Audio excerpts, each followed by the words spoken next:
an extra minute. I'm a stickler for the rules and schedules.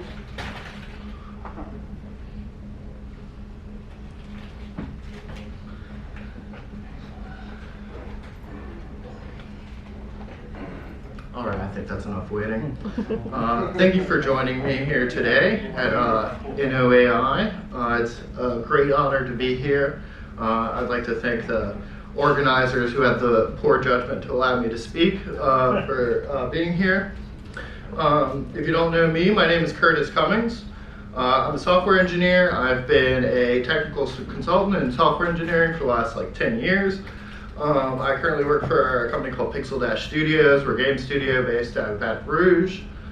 And I also help run NOGD, which is a registered 501c3 nonprofit dedicated to growing the New Orleans game dev community. Got a few little slides with that. So we run the game dev community. We host meetups every month. We host game jams. We do public classes with, we did public classes with the New Orleans Public Library at one point. We're trying to expand into that some more. We run a hardware donation racket, so if you have a bunch of computers that you're going to throw away, you can just give them to us and we'll figure out something to do with them. We were able to provide Ghost Garden Games, an all-female led studio in Baton Rouge with a set of high-powered gaming workstations. So we got a donation from In Exile Entertainment on Oak Street. So by partnering with In Exile, we were able to just save those computers from a landfill and give them to people that were able to start using them and build a company and that kind of stuff. We have a Discord if you want to see anything that NOGD does. We do meetups, we do game jams, classes, and we do donations. And I said all this stuff, so good, we got through that. So let's go over what we're here to talk about today. We just got through the introduction, so congratulations, you've made it this far. We're going to start off our discussion by talking about who owns the future. And then we're going to look at how technology has really revolutionized our society. I'm going to be very reductionist. I'm going to misrepresent data, and I'm going to try to convince you the world is bad. So buckle up for that one. Then I'll go over an alternative, a way that I see we can build society moving forward, some considerations for that alternative, and then we'll conclude with people throwing rocks and vegetables at me. I want to add a disclaimer. I'm not a college-educated man. I don't really know what I'm talking about. I'm able to figure things out. I'm very good at that. I may not be educated or smart, but I sure am clever. So take everything I say with a grain of salt. So let's start off by asking, who owns the future? Think about that. It's kind of a heady question. What does it mean to own the future? I don't know. But what I can do is tell you who owns the present. So our world, our economy, the digital world is built on literal physical infrastructure. I don't know if this text is too small for you to see, but at the bottom layer here, we have the literal internet. If you don't know, the internet is a physical thing. It is a giant computer network that connects everyone together. So that physical infrastructure exists. It was built by the United States federal government, and now it's owned by Google, Amazon, Oracle, all these wonderful companies that have done great things for us. The next step of this three-tiered cake is the web. A lot of people don't know the difference between the internet and the web, but that is the difference. The internet is the actual infrastructure. The web is it's the World Wide Web. It's where all of our web apps, our websites, all of our services, all that kind of stuff. So ChatGPT, that's built in the second tier on top of the infrastructure, the bottom layer. In the third layer, we have us, the lowly communities and creators dancing for crumbs, providing all the content that provides value for these services and products on the second layer. Something that's very alarming is that only a handful of companies manage all of it. That's not an exaggeration. Literally almost all of the internet is hosted by Amazon, Microsoft, Google, Oracle, Alibaba. So just think about that. And that's not a conspiracy theory, I'm not crazy, because AWS went down like 3 weeks ago and everyone freaked out. So that's not a lie, I'm not crazy. And when people build digital products and apps and services, usually what they're doing is they're renting out space and infrastructure, or making a wrapper for some platform that exists, or are producing content. Those are like the 3 ways we primarily engage with the digital economy and the digital world. So let's talk about how technology has really revolutionized our society. So with the way things are built and structured, companies that own resources, which should essentially be public goods because it's like how we have to connect with each other, just like the road that brought me from my house to this museum. The way companies are built is they provide services that extract value out of specific localized areas. This is kind of abstract, so don't worry if you're not really understanding what I'm trying to say here, but everything that is unique and special about a certain place goes to die on the World Wide Web so that it can be homogenized and nice and smoothly coded so it can be sold to any number of markets and metrics. But if we did something different, we could keep all that value here to the people that live in this community, the people that we have to see every day and have to share the city with. So before I go into my alternative, I'm going to talk about some examples. So Spotify, we all love Spotify. It's the best way to listen to whatever music you want at any moment. You can listen to music for free at any time. You just need a radio. They play it over the air for free. It's crazy. You don't get to tell them, well, you can call them. You call them and say hey, put Beyonce on or something. And you still get some of the same value that streaming platforms give. But what radio also gives us is a beacon of communication for our area. People that live here.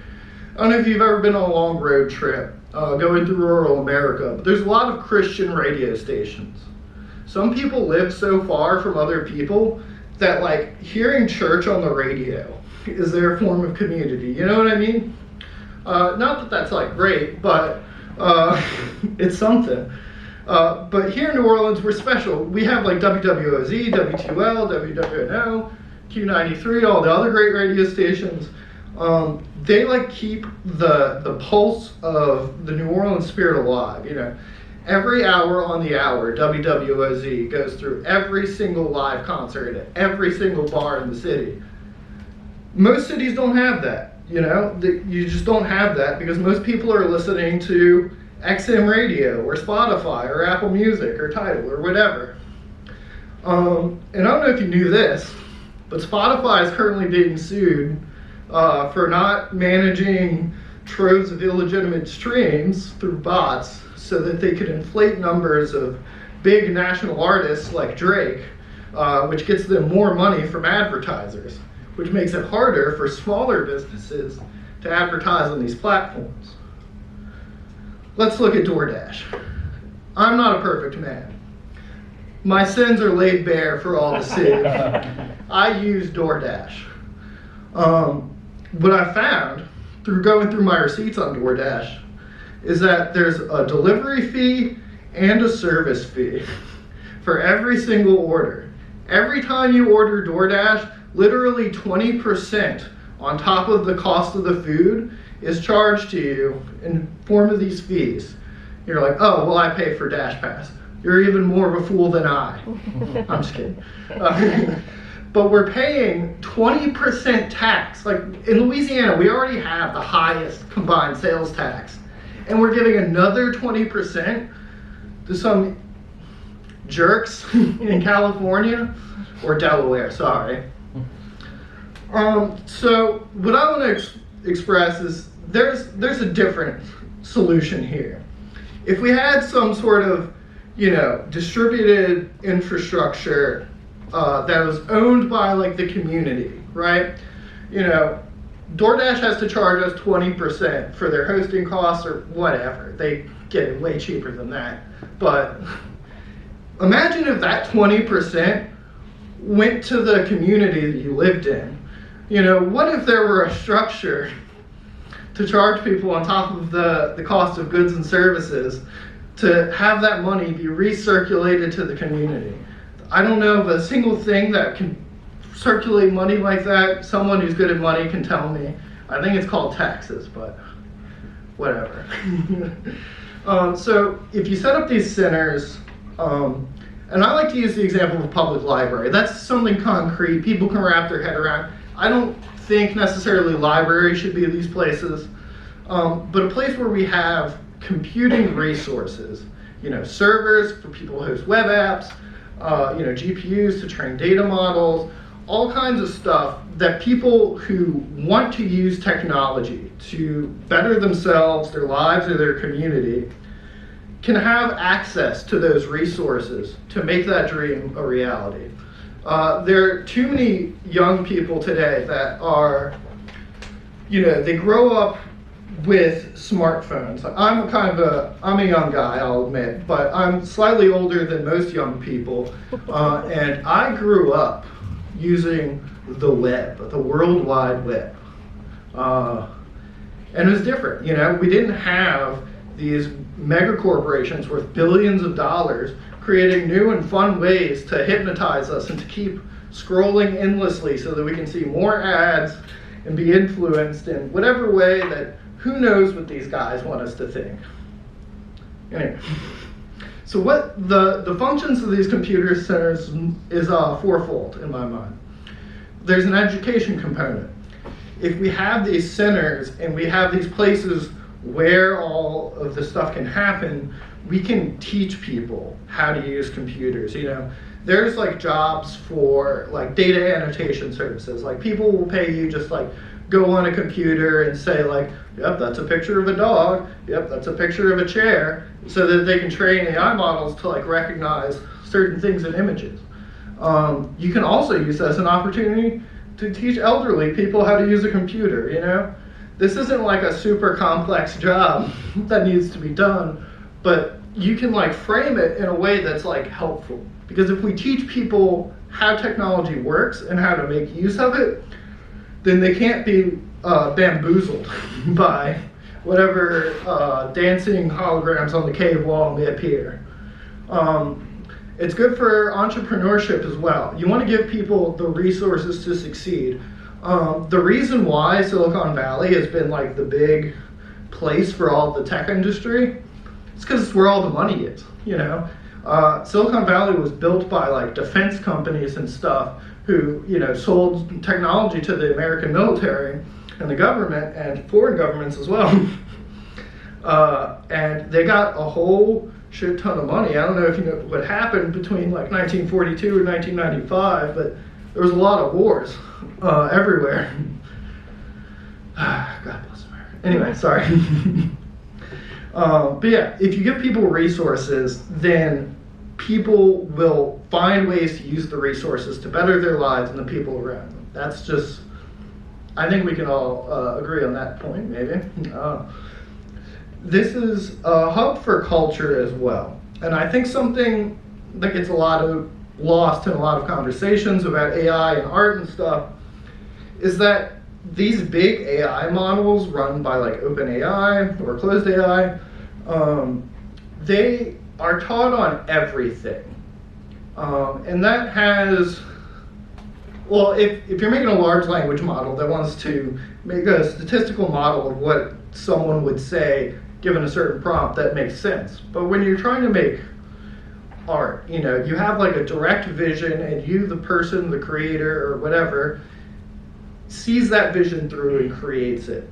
When you have a training set that's so global in its reach like that, you can't get a specific vision. And I think anyone that uses AI, like image generation or video generation, will know it's not great at maintaining the exact same thing. Like if you make a drawing and you say, hey, animate this, it'll animate some other drawing that looks kind of like yours, but it's not the same one. If we can teach models to represent our specific culture and our specific perspective and our stories, we can make AIs that are more useful to us because they reflect the values and the information of the community and not the values and information stolen from all reaches of the web and used to sell us $200 a month subscriptions to burn some GPUs. There'll also be research hubs, having more digital resources, more places is only better because a lot of schools in more rural areas can go to that place to have, computer classes or whatever. Schools, universities don't need to invest in their own infrastructure. They can invest in community infrastructure, and it helps everyone. So I think this matters because, as Jane Jacobs says, cities have the capability of providing something for everybody only because and only when they are created by everybody. Jane Jacobs, very wonderful lady. She probably wouldn't love my talk, but she had some good ideas. But what's important here is that local ownership will create more local opportunity. Think about like DoorDash and stuff. What is that? Who is that 20% fee benefiting? It's not benefiting anybody here. Like when I order food, I'm just gonna harp on this because it pisses me off like every other day. But when I order food and there's something wrong with it, if I call Ben's Pizza and get a po' boy and they forget my fries, I call Ben's Pizza. I'm like, yo, bro, I got my fries. I ain't got my fries. And they're like, all right, sorry, you just come by and get them. That's cool. If someone on DoorDash forgets my fries, do I yell at the driver? Do I yell at the restaurant? Do I yell at the app? They'll all tell you to yell at someone else. I don't want to yell at anybody. I just want some fucking French fries. Sorry. Anyway, shared resources also equals shared resilience. If AWS goes down because they're the biggest player on the block and they're a very prime target for denial of service attacks, we shouldn't all, why does it matter that some yahoos in Silicon Valley are getting their computers pinged to death when I just need to use an ATM down the street from my house? It doesn't make sense that we have to process everything everywhere in just a handful of little spots. We should be able to distribute that workload to us, around our community in a smaller space. And the classic argument is about economies of scale. It's cheaper for these people to provide these services. How much cheaper? How are they making more money than God providing these services if it's so costly? I'm getting ahead of myself. So there are a couple considerations. Funding. So in order for this to really work, we need a lot of money behind it. We need people to think more about, what is the profit structure, the profit plan going to benefit?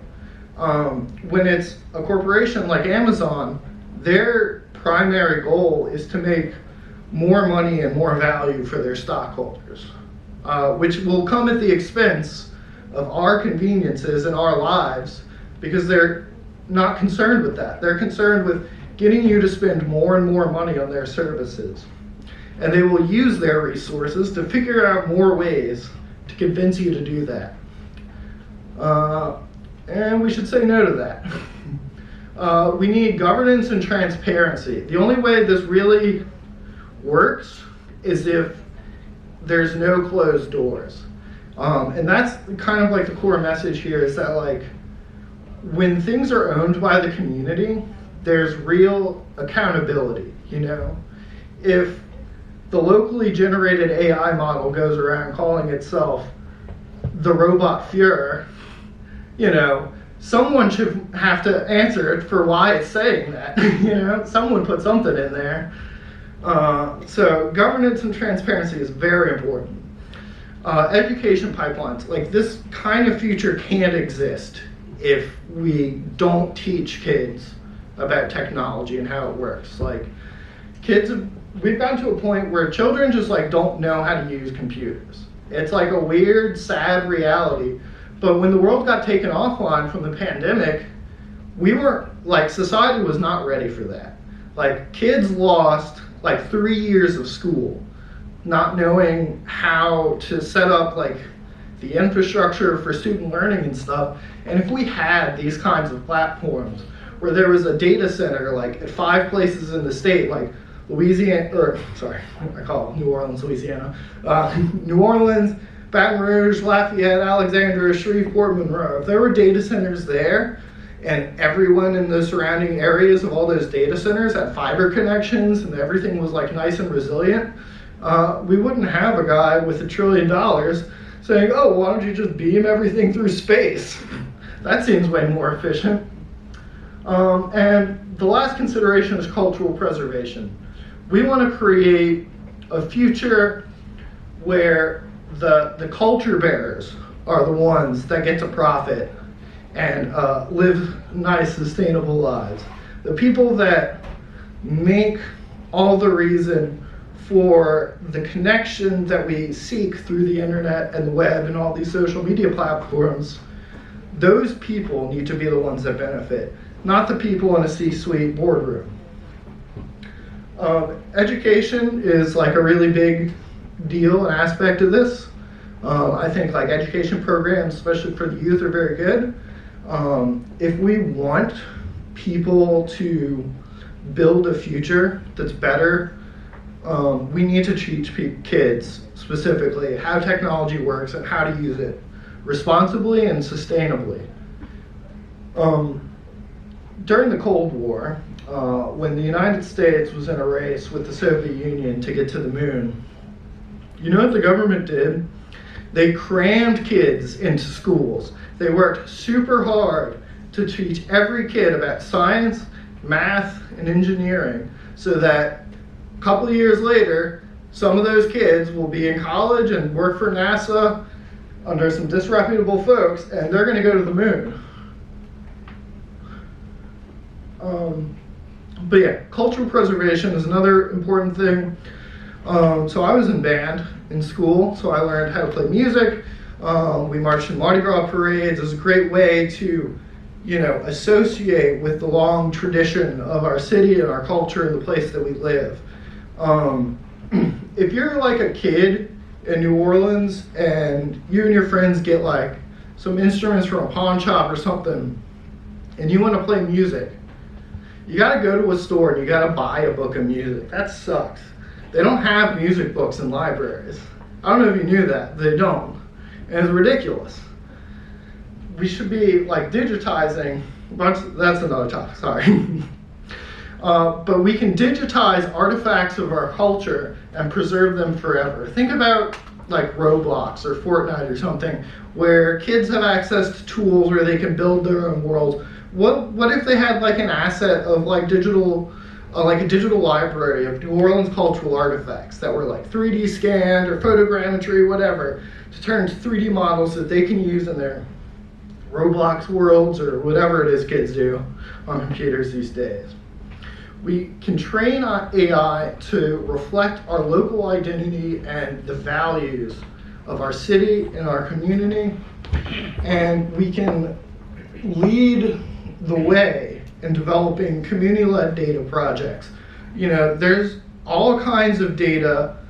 Data is just a description of something, like any literal thing that exists. And I don't know if you've been alive for a while, but a lot of things exist, and there's data everywhere all around us. And what we've been able to do with computers is to categorize and inventory all this data and find out information and detect patterns in the data and find trends and make bigger and more beautiful things.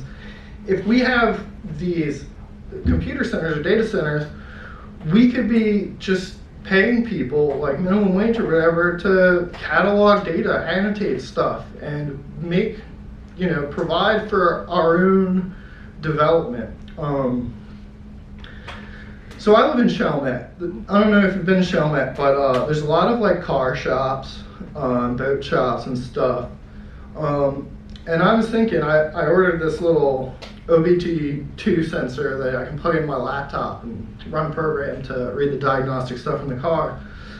And I was just thinking, like, what if like one of these repair shops just had every set of like ODB2 scanner readings that they've done in every car they repair? Like these dudes probably repair like 10,000 cars a year.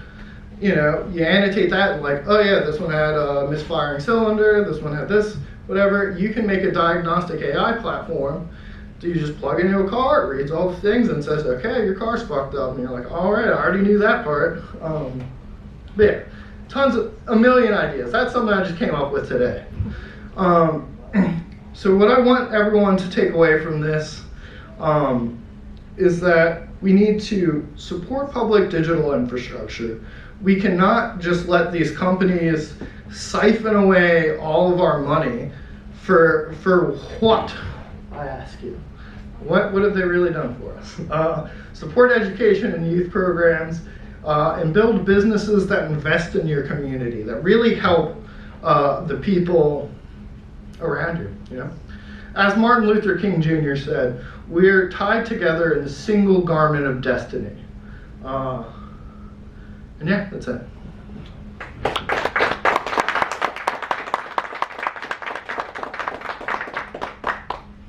I'll take any questions if anyone has any. What you got? I'll do two. One kind of a negative, one a positive. Okay, good. Hit me. All right. So first of all, I feel like this kind of ignores the reason why data centers are in the places that they are, which is like stuff like cost of electricity, cost of cooling, closeness to tier 1 infrastructure, stability of electricity. I mean, I could say New Orleans in particular would be a really, really bad place to put a data center because we're bad in all those ways. Who would host their website here? So like, or who would host any sort of critical infrastructure? Well, I think that's part of it. We need to fix that.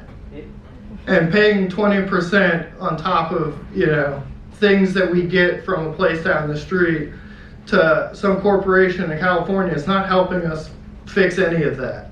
Sure, but hurricanes happen regardless.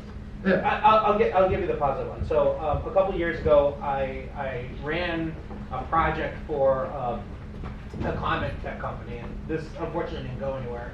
But the idea was to use a technology called Solid, not the crypto stuff. It's Tim Berners-Lee stuff that he's been working on since like 2000. And the idea was to build a distributed network of places where people could, where trusted organizations throughout the United States, eventually the world, where people could host their own data, retain ownership of it, and then set up a system by which that bits of that data could be queried and even compensated for. This would fit in very well with structures like that. Yeah. If you want to talk about that more, I've got a whole architecture in my head that never went anywhere, unfortunately, because Bezos put a whole thing. But yeah. Of course, classic. Well, also the company collapsed, but that was it. That wasn't his fault. Who else? What you got? So, what do you think could be an incentive for the big tech like DoorDash to come down over here in New Orleans and like perform like a distributed system, given the cost dynamics? My legal representation advised me not to answer that question.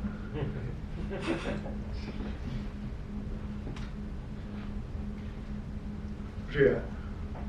3 minutes? All right. I can get off now. Thank you.